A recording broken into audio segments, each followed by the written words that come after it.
And Andy, because you're doing the A&R side of things, did you have a particular perspective on who you wanted to sign or what you wanted to look for in artists that you wanted to sign when you started this year that has now changed because of coronavirus?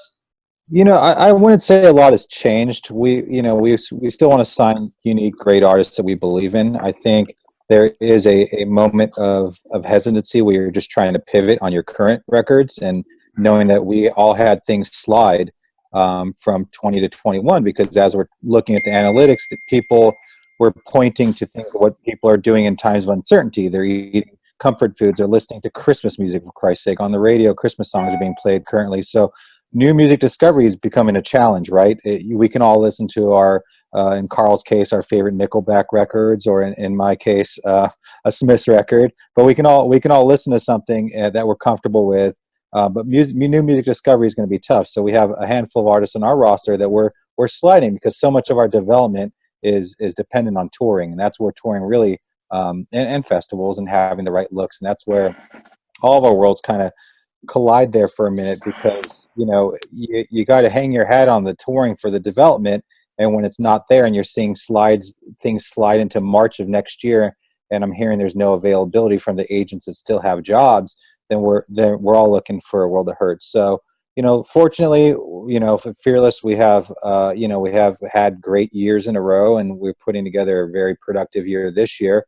Obviously, we've had to make changes to just release schedules and just the uncertainty. And I think the biggest thing for myself, and Eric kind of mentioned, is like it's really just all fluid. We have releases that we want to stick to this year. We want people to have a reason to smile and get behind something, but at the same, get behind the artists and support them. But at the same time, we have to look that it's 25% of this country may be unemployed in 2 months, and we also have to factor those things in. So getting through those tough times is, it's the world, it's everyone, and we want artists to have a fair shot, but it's not very fair for us to say, hey, let's put your record out in May, but you may not see the road again till March or April, and that could be disheartening. So fingers crossed that we all wake up out of this bad dream in July, and we have some runway to the fall, and people can feel comfortable and be safe going to shows again, and we turn the switch back on. But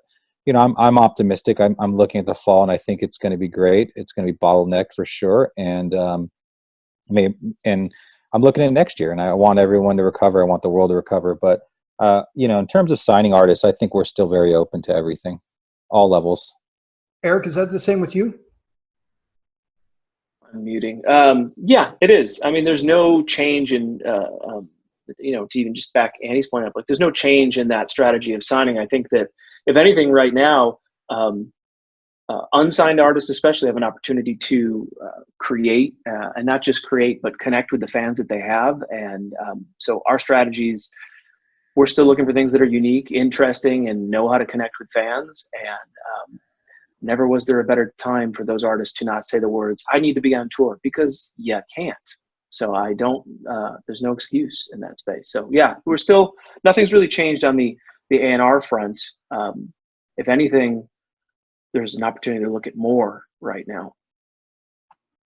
And Mike, anything that you're doing with 10th Street that, are you looking at artists at all, signing from the management side of things? Is that on pause? Is that something that was already on pause anyway? It's really a case-by-case basis. There is some stuff that we're looking at, and I think the philosophy has changed just a little bit in regards to knowing what it takes to break and develop artists, which typically has been a lot of touring. We might be looking at something that's already got its legs moving on the social side, that we can make an impact on for when things do adjust. And we come out of this with whatever the new normal is. And for the artists that I handle in particular, I'm really using it as an opportunity to try to look under the hood of the automobile and do some maintenance while the vehicle isn't moving at 100 miles an hour down the road. So it's a really unique time, and thankfully we've got a little bit of a buffer. We've just, if we come out of this, as Andy talked about, with touring in the fall, we're just going to move a couple pieces around and have a really good strategy to, you know, hopefully make the most of it. If things change beyond that, you know, I think that's for everybody. As Eric said, you know, we just have no real map for that yet. Carl, can I ask you whether coronavirus or anything else in 2020 has significantly changed what you look at, what metrics you're paying attention to? Mike mentioned social when you're looking at artists that you're considering signing. I don't think it's changed anything as far as artist signings and things go. Like when this whole, you know, when Armageddon popped up on us, I had 5 or 6 bands that I've been in conversations with that I was chasing and hoping to, you know, potentially sign. All those bands I still been maintaining relationships with and talking to and things like that. And just, you know, so nothing's changed as far as that goes. You know, my situation's a little unique. I have my own record label, which is, you know, Good Fight. We call it Good Fight proper. And then I have the Good Fight imprint at E1. And obviously everything I do at E1, I have, you know, people above me that, you know, lay the law as far as what we're able to do. And, you know, so yeah, everyone's looking at it and we're like, all right, what's our budget's going to be like for the rest of this year and for next year? And, one of the things that is applicable to both my label and to E1 Heavy is releases that we were planning for spring right now and for, you know, later in the summer, we're pushing. So all of a sudden you've got a release schedule where you're looking at like, all right, shit, all of a sudden, you know, fall 2020 is looking pretty full. And honestly, also skeptical because we don't know what's going to happen there. And then and then all of a sudden 2021 is getting really, really full. So yeah, that has something to do with it when, you know, when you're looking at budgets and various things like that.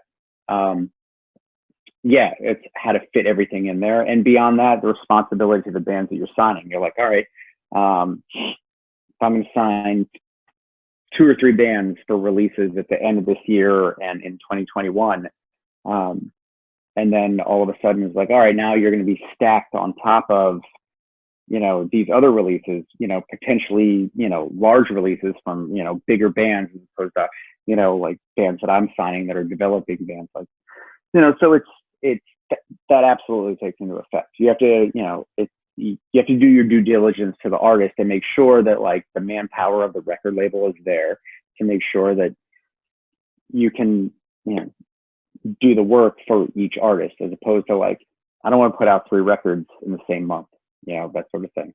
So yeah, things are changing. Absolutely. I'm still chasing the exact same bands and I still want to get a hold of all of them. And I still got to tell them, you know, and you know, bands because they're like, I know this shit is crazy, but our record's ready to go. So you think we can get it out in October? And it's like, probably no, you know, and so it's one of those things where it's like, all right, we still want to do this, but we have to figure out when's going to be best for you. And, you know, and every band is ready to go. As soon as you tell them like, all right, it's time to go, they're ready to go. But you got to make sure that all the guns are firing behind them as well. And that's in their best interest. So, you know, it's weird to think about that sort of thing. And we're trying to do the best by all the bands that we're looking at and also the bands that we've already signed that have new records coming and things like that. So it's trying to shake it all out and how we're going to figure it. Thanks.